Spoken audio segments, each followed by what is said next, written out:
I started questioning gender-based assumptions a long time ago. When I was 8, I was confused being called bossy because I wanted to direct the plays that we would put on for our parents, but the boys were not. When at 14, I started to be sexualized by certain elements of the media. When at 15, my girlfriends started dropping out of their beloved sports teams because they didn't want to appear muscly. When at 18, my male friends were unable to express their feelings. I am from Britain, and I think it is right that I am paid the same as my male counterparts. I think it is right that I should be able to make decisions about my own body. I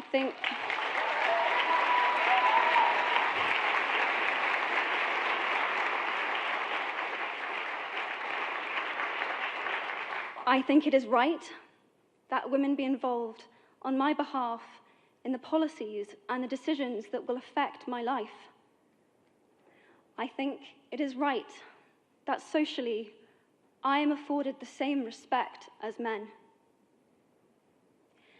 But sadly, I can say that there is no one country in the world where all women can expect to receive these rights. No country in the world can yet say that they have achieved gender equality. These rights I consider to be human rights. Gender equality is your issue too. Because to date, I've seen my father's role as a parent being valued less by society, despite my needing his presence as a child as much as my mother's. I've seen young men suffering from mental illness, unable to ask for help, for fear it would make them less of a man, or less of a man. In fact, in the UK, suicide is the biggest killer of men between 20 to 49, eclipsing road accidents, cancer, and coronary heart disease. I've seen men made fragile and insecure by a distorted sense of what constitutes male success. Men don't have the benefits of equality either. We don't often talk about men being imprisoned by gender stereotypes, but I can see that they are, and that when they are free, things will change for women as a natural consequence. If men don't have to be aggressive in order to be accepted, women won't feel compelled to be submissive.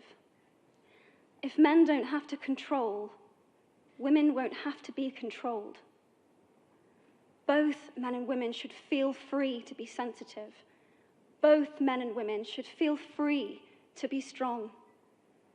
It is time that we all perceive gender on a spectrum instead of two sets of opposing ideals. All I know is that I care about this problem and I want to make it better. And having seen what I've seen and given the chance, I feel it is my responsibility to say something. Statesman Edmund Burke said, "All that is needed for the forces of evil to triumph is for good men and women to do nothing." In my nervousness for this speech, and in my moments of doubt, I've told myself firmly, if not me, who? If not now, when? If you have similar doubts when opportunities are presented to you, I hope that those words will be helpful. Because the reality is that if we do nothing, it will take 75 years, or for me to be nearly 100, before women can expect to be paid the same as men for the same work. 15.5 million girls will be married in the next 16 years as children. And at current rates, it won't be until 2086 before all rural African girls can have a secondary education. If you believe in equality, you might be one of those inadvertent feminists that I spoke of earlier. And for this, I applaud you.